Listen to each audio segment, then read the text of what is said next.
Maybe it's because I'm a Londoner that I love London so. Maybe it's because I'm a Londoner that I think of her wherever I go. I get a funny feeling inside of me just walking up and down. Maybe it's because I'm a Londoner that I love London town.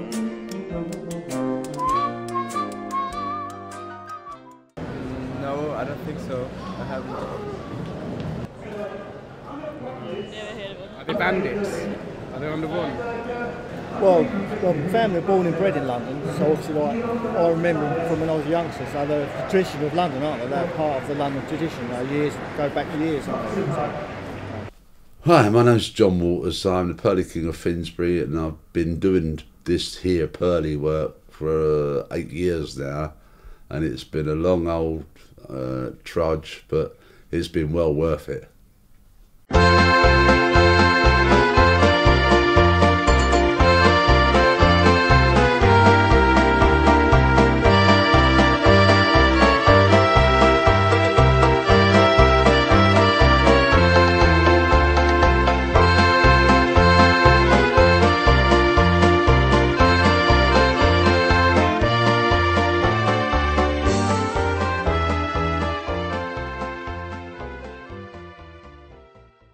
The history of the Pearlies started in 1875 by a young lad named Henry Croft. He was born in a workhouse in Somers Town.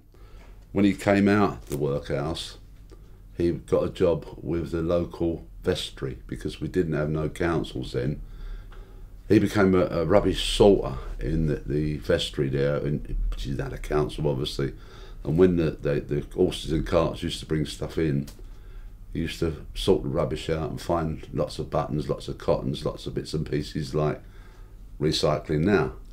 And what he did, he kept them in where he was working, and he decided that he was going to sew a load of buttons on his on an old set of clothes that he had. And he actually thought, I'll go out and collect some money for the charities and that.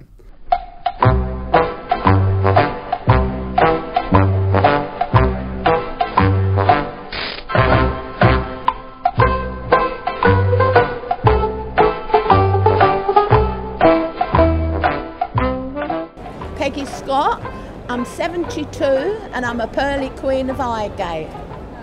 I'm Darren Waters, I think I'm 39, Pearly Prince of Finsbury. It means everything, lovely. We are Londoners through and through, just like a stick of rock. We're here today to collect for charities.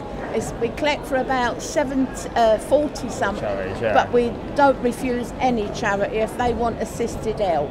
I'm Raymond Levy. I'm the press officer of the London Taxi Drivers Fund for Underprivileged Children.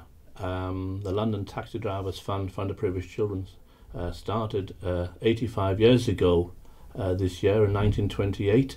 Well, the Pearly Kings and Queens of London helped our charity by donating funds that they raise throughout the year. The money we receive from them, happy to say, that goes on the children. Our next event is in January, and we will see them then at the party, and we'll see them then. We'll help with each other, and we'll continue to help one another. At the time, you had what they called Coster Kings in the market, and they've been going since like the 16th century. The Coster King was normally the hardest man or woman in the market. You used to go to the Coster King and say, could you please help me out? I've had no work for the last 2 weeks and I've got to feed the children. Emery decided that he was going to go out collecting. At the time we had the new National Health Service, and he used to do a lot of work for local hospitals and carnivals and that. So he asked the costermongers to help him out, and that's how you ended up with the 28 Pearly Kings and Queens in London, because at the time there was 28 boroughs, and that's where it originated from. That's my nephew, and his dad is my brother. But how many What our society, I think it's roughly about 20. I think it is 20-25 in that figure. We've got little ones as well. We've got I've got the grandchildren and the great grandchildren which are coming up. I mean, one of them's 6, and the other one's 9, and the other one's 14. My son is second generation or third generation of Costas because of his great grandmother and grandfather.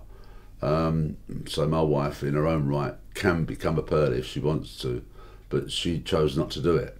So I've always done charity for a long time now, since the 70s. And a friend of mine who's a Pearly King asked me if I wanted to join. And I was debating whether not to join and that, and I thought, well, shall I, shan't I? And my wife said, why don't you do it, John? So I said, I'll give it a bash. And really, I haven't looked back since, because you meet so many nice people, you meet so many nice tourists coming to this country, and you meet so many nice children, and it just brings that little bit of a smile to people's faces in London when they see the Pearly Kings and Queens. I mean, a lot of people actually say that you've got nobody from the ethnic minorities in the Pearly Kings and Queens, and they're totally wrong on that one, because we do have a black Pearly Queen in Hornsey, so therefore we have mixed race children as well. The symbols are quite interesting really, because you've got the hearts for charity, the anchor is for hope, you've got the cross is for faith, because on my back of my jacket I've got the cross, and so that's faith, so you've got faith, hope and charity. The playing cards which my son wears, hearts, diamonds, clubs and spades, is the meaning, it stands for life is a gamble. So life is a gamble in this world. The wheel which you've got there is the circle of life. You're in the middle and your family and friends around you. So that's the circle of life, the wheel. The other bits are, the bell is, as I said, is for St Mary-le-Bow Church, obviously the Great Bell of Bow.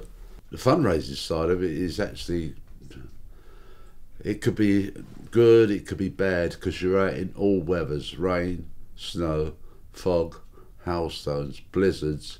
If you've got a collecting day, you're committed to go out collecting.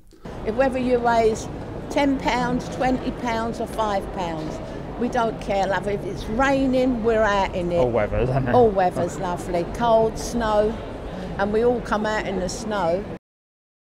If you take this bag of buttons for a start, there was about 3,000 in there, and they cost me in the region of £120. So you spend your own money out on buying all these buttons in there just to keep the actual Pearly Kings and Queens going.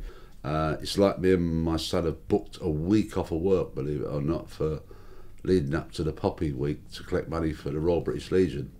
And we normally collect anything over £3,000 in a week in Covent Garden. When you're out doing the jobs and people say, do you sell them buttons on yourself? You go, yeah, all right, I don't believe that for a start.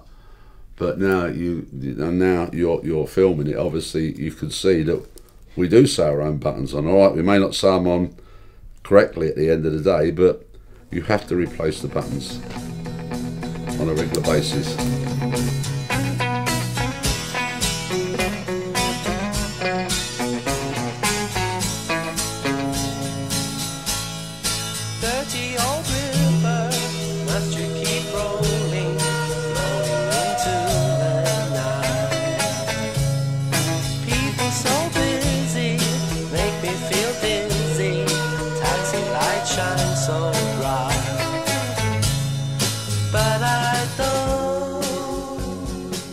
Uncle Ned is bed, trouble and strife is wife, your old bushel and peck is your neck, Mince pies, your mince pies are your eyes, north and south, his mouth, your Hampstead Heath, teeth, right, your German bands, hands, right, your Derby Kelly, belly, right, your plates of meat, me feet. And there it goes on and on and on and on and on about Cockney rhyme and slang. It's a part of old London. It's like the red telephone box. It's like the red bus. It's like the police officer. People see a pearly king or a queen, they know London is still there. 1, 2, 3. Oh, it's up the apples and pears and across the Rorio Moor, in to see my dear old trouble and strife. That's the wife. There on the table you can plainly see a couple of Jack the Rippers, a cup of Rosie Lee. Oh, what could be better than this? A nice old cuddle and kiss underneath the pale moonlight. A pint of pigs for supper, then off to Uncle Ned. Oh, what a lovely night tonight. Now all my life I wanted to be a barra boy. A barra boy I've always wanted to be. I could be living, I sticks to it with pride. I'm a coster from over the other side. I turn me back upon the old society. Oh, take me where the ripe bananas grow. I flock 'em a dance with a shilling, that's how I earn me living. I ought to be in the barra boy years ago. Get off me barra, I ought to be in the barra boy years ago. That's a Cockney rhyming song.